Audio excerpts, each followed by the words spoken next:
Welcome বন্ধুরা। আমরা PSC clerkship main এক্সামিনেশনের জন্য যে প্রিপারেশান নিচ্ছিলাম, টিজার ট্রোপ ডিপি ভট্টাচার্য বইটা থেকে বিভিন্ন ধরনের রিপোর্ট রাইটিং এবং ট্রান্সলেশন প্র্যাকটিস করছিলাম, তার নেক্সট ভিডিও নিয়ে চলে এসেছি।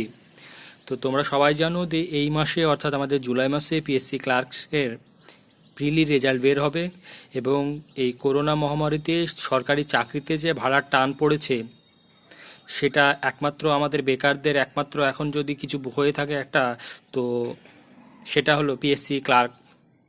তো এটা আমাদের সবাইকে পেতে হবে।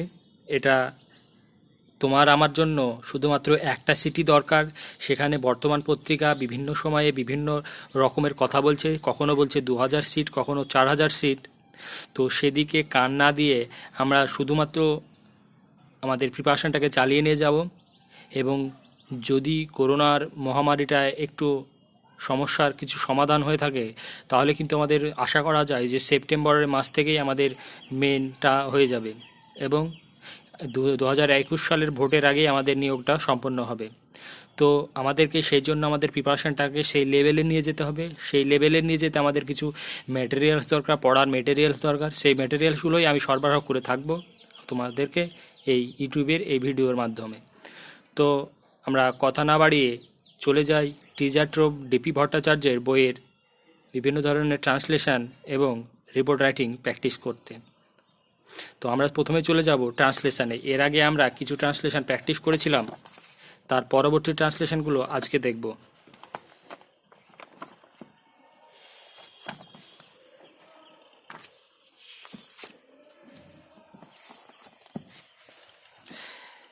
দেখতে পাচ্ছ তোমরা, এখানে নিয়ে এসেছি 16 নম্বরটা। আমরা সেট 3টা করছিলাম।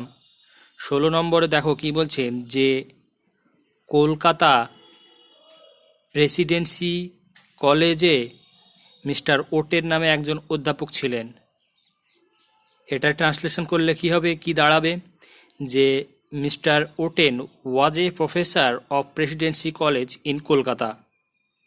তিনি ভারতীয়দের ঘৃণা করতেন এবং ক্লাসে তাদের গালাগালি দিতেন। খুব খারাপ লোক ছিল তার মানে। এটা ট্রান্সলেশন করলে দাঁড়াবে, he hated the Indians and abused them in the classroom. এতে ছাত্ররা খুব অপমানিত বোধ করত এবং একদিন তাকে মারধর করে। The students felt insulted at this and one day they assaulted him. এই ব্যাপারে জড়িত ছিলেন বলে সুভাষচন্দ্র বসুকে কলেজ থেকে বহিষ্কার করা হয়। Subhash Chandra Bose was expelled from the college as he was implicated in the incident. তাহলে এখানে শব্দটা এক্সপেলড মানে কি, বহিষ্কৃত করা।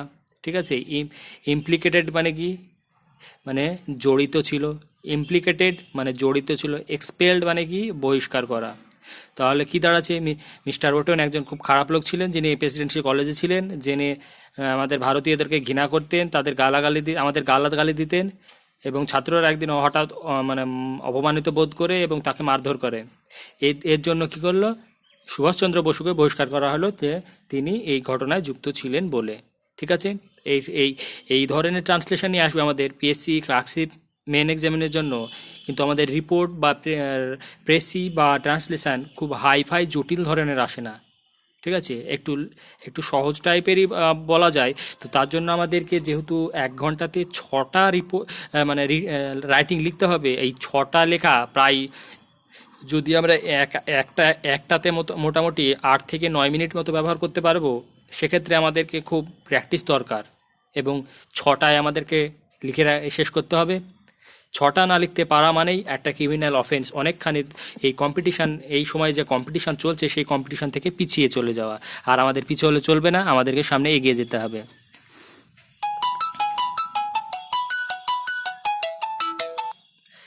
তারপর 17 নম্বরটা কি দেখো, জল না খেয়ে উট অনেক মাইল পথ চলতে পারে। The camel can travel many Miles without taking water.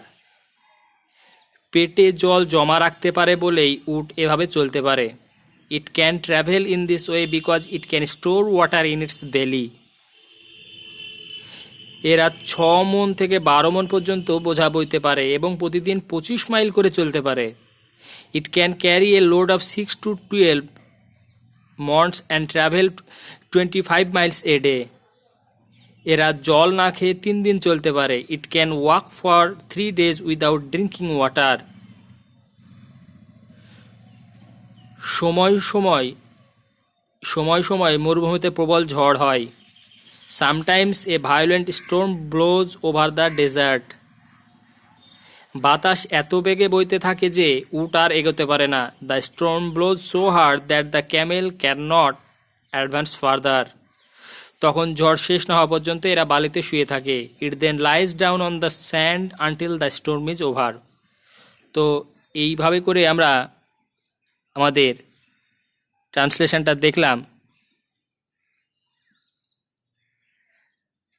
এরপরে আমরা চলে যাব report রাইটিংয়ে।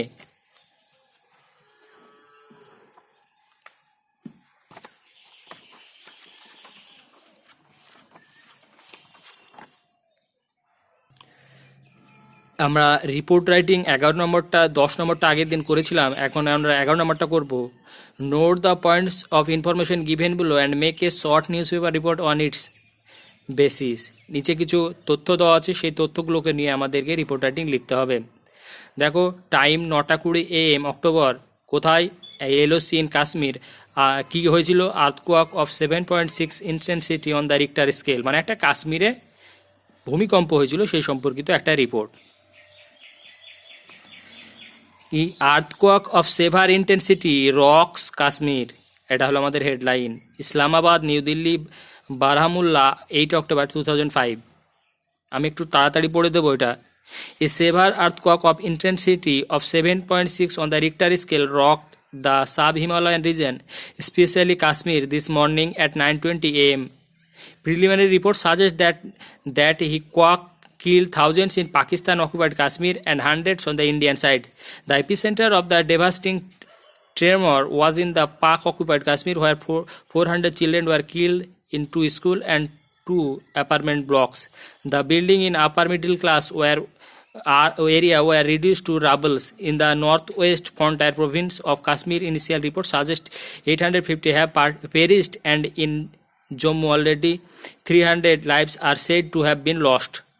Even the bunkers for sheltering and army men on the line of control turned into death traps with at least 36 soldiers buried in them on the Indian side alone. The quake was centered about 90 km northeast of Srinagar, but the entire area from Kabul to Delhi felt the tremor. Even the Prime Minister Dr. Manmohan Singh and the Congress Party chairperson Mrs. Sonia Gandhi had to be evacuated from their Chandigarh conference room, where the Supreme Court verdict on the dissolution of Bihar Assembly was being discussed. From our special correspondent. এইরকম ধরনের একটা সুন্দর একটা কাশ্মীরে ভূমিকম্প হয়েছিল সেই সম্পর্কিত একটা আমরা রিপোর্ট পড়লাম। এর পরের দিনে আমরা নতুন কিছু একটা পড়ব। তো ভালো থাকো বন্ধুরা।